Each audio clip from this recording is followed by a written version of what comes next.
I'm over on the other side of the state, where I've gone back and forth these last few weeks or last few days. But this is Rhythms of Grace, which is also going to be a conversation at the table in Los Fresnos, Texas, done by me. My name is Brad, and I am a minister at Nature Coast Church in Homosassa Springs, Florida. And this is Chad, my brother, who's pastor at the table in Los Fresnos, Texas. So welcome those of you who are on Nature Coast Church Facebook page and channel, and we're glad for you to join us this evening. We're going to do this jointly, so Chad's actually going to open up our devotional this evening, and I'm just going to banter with him, which according to last week's Rhythms of Grace, was that a Rhythms? Or yeah, that was a Rhythms of Grace, because that was Thursday night. They like our banter, so I don't know if that'll be what happens tonight, but we'll try. Plus, I haven't had a Long Island iced tea tonight, so that makes a difference. It does. You're not quite as chatty tonight. No, I'm not. And this is going to be the last time we can do this for a while. That's right. So tomorrow I'm going to be back in Los Fresnos, and everything will be back to normal. It will be, and I should be sliding back to the Nature Coast tomorrow. So anyway, so this is Lent. Second week of Lent. We've been working our way through a couple of resources on Conversations at the Table. And one of those is the Sinner Saint Lenten Devotional by 1517. And by the way, go to 1517.org. They got a lot of great resources there, one of which is this Lenten Devotional. But in this Lenten Devotional, one of the daily devotions was on a character that is a character in the Bible that we don't know much about. It's not a major character in the Bible. The story involves a major character, but this person is not one of the ones. When we think about all the great heroes of the Bible and we start talking like that, this person is not considered among those. But there's a story that occurs in Israel's history. It's during the dynasty of King David. He has established his kingdom. He has followed King Saul. He's been a better king, according to the scriptures, a better king than King Saul was for Israel. But when King Saul died, David became the king of Israel. King Saul still had some family left. One of the interesting things about this particular story is David starts asking questions because he remembers that he was supposed to be kind to Saul's family. And he finds out that there's this guy named Mephibosheth, and that's the minor character here. And Mephibosheth, we're told in the story that he cannot walk. He is disabled, and he is without the use of his legs. And so 3 times in this story, David invites him and says, from now on, you are going to eat at the king's table. Now, one of the interesting things about this particular story is when we come to a story like this, a lot of the times we come to stories like this in our Bibles, and we look at the story and we think, oh, this story is trying to tell us that we need to be more like King David. But that's not really where the camera is focused on this story. The camera is focused on Mephibosheth. And the author's drawing us into this story so that we see ourselves, before we see ourselves as King David, and again, there's nothing wrong with us wanting to do good works and good things for people that have some physical disability. That's not really the point of this story. So, yeah, and I think to keep in line with where we've even been the last few weeks at Nature Coast, just always being reminded, even when we were in Romans 4 a couple weeks ago, St. Paul actually says that the story of Abraham is not an Abraham story; it's a God story. And so the story of David and Mephibosheth is really not a David story or a Mephibosheth story, although it is a Mephibosheth story in the sense that I think that's where we're to be drawn in. It's a God story. And so when we are even looking at Old Testament, if you're at Nature Coast, you hear me say all the time, most of the common errors in the North American evangelical church are related to the fact of how we view the Old Testament and how we interpret the Old Testament, moralizing characters when we're meant to see ultimately the promises of God. So in the story of David and Mephibosheth, we actually have a promise. We do.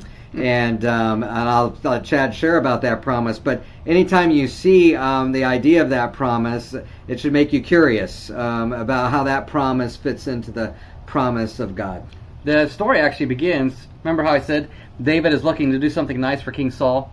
Well, King Saul had a son. His name was Jonathan. We actually read about the relationship between Jonathan and David being best friends. They were the original BFFs. Right. BFF. Right. I mean, I don't know what. They probably put emojis in the dirt. Right. Like Jonathan that. and David always had the emojis going. That's right. Especially with arrows. That's right. They used arrows. That's probably where we got Cupid. Oh boy, no. yes, sir. Okay, I can't go there. it's degenerating. Let's pull this back into Mephibosheth. So,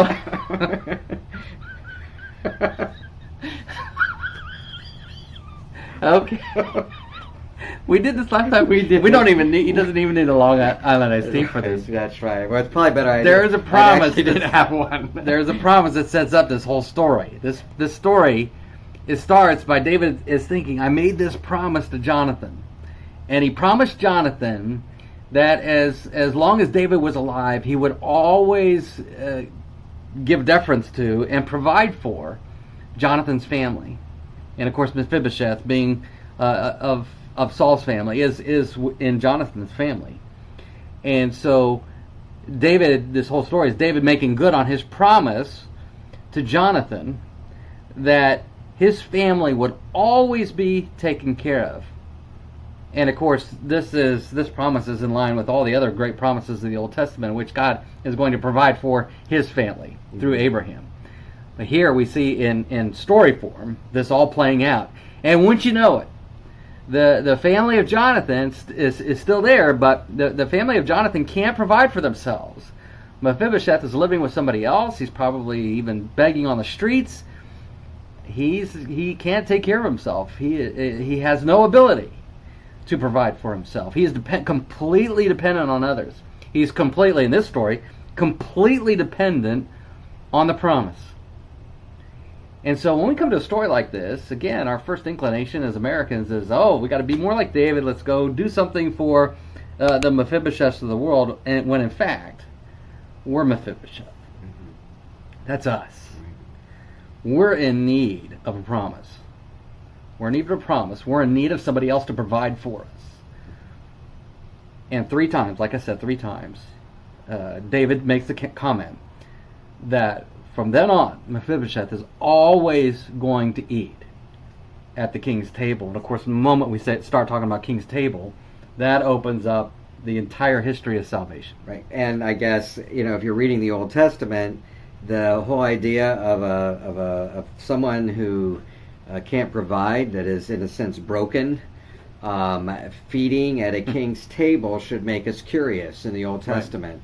Right. Because in the Old Testament you have someone who's broken, you have a king, you have a table, and you have someone who actually is probably being carried and brought to the table, unable to care for themselves, getting fed from the king's bounty and the king's grace. And that should make us curious about the story of salvation. Right. Well, I mean, one of my favorite songs that we sing at the table is Jesus Thank You. There's a line in there that's one of my all-time favorite lines in the songs that we sing. Once your enemy, now seated at your table, Jesus Thank You. Jesus invites his enemies to his table. I mean, it's a reference to Psalm 23, where the king, the shepherd king actually, is preparing a table in the presence of the enemies, and in fact the enemies are the ones who are at the king's table.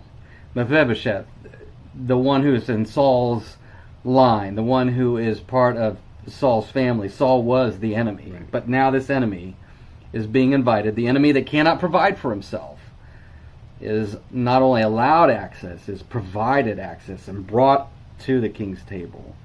And that happens, at least at the table of those present, it happens every Sunday, where Jesus invites his former enemies, his enemies, those who are ungodly, those who are sinners, to come to his table, where He provides for them again. Stuff that we can't provide for ourselves. And so there you have, even in the Old Testament, even before you get to Jesus, even before you get to St. Paul in Romans, which we've been working through, you have the heart of God. The heart of God and His disposition is always to hunt down the sinner, hunt down the enemy, and feed them. And that is what the heart of God is, not just from Romans 5 yesterday, but we see the heart of God in the story of David and Mephibosheth, and we see the heart of God in Psalm 23, which is a Psalm of David. In that story, if you think about this is a picture of our salvation and what God is doing and His heart. Mm-hmm. You imagine that on a daily basis, that God, and again we know God is omniscient. Don't take this the wrong way, but in this story, wondering what can I do for my enemies? Right. What can I do? That shows His heart. Right. He's sitting there thinking, what can I do for the enemy? Which is another way Those of saying, that can't provide for themselves. Right, which is another way of saying to us, and for you tonight, if you're listening or whenever you listen to this, that God is asking, what can I do for you? Right. What can I do for you sitting at home on your couch this evening, getting ready to go to bed, thinking through the things that keep you up at night?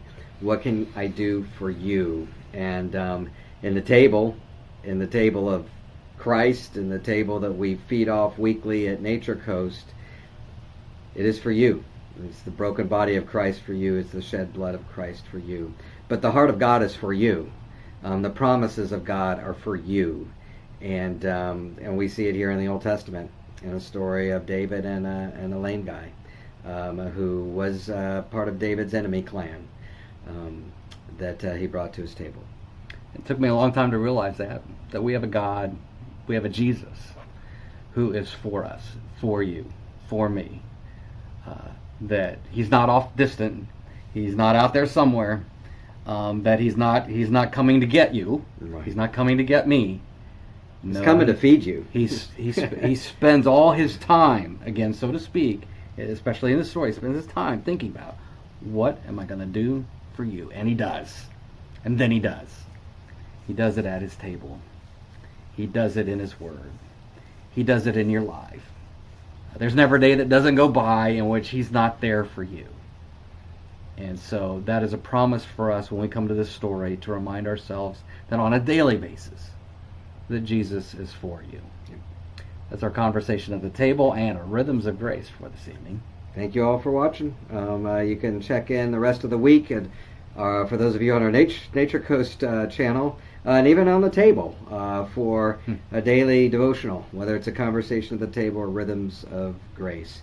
Never know when it's going to come at you during the day, but it'll come at you. And you never know what it's going to work. And you never know what's going to work, and you never know what your pastor's going to have drunk before he did it. So. Remember, you can sleep well tonight. Jesus has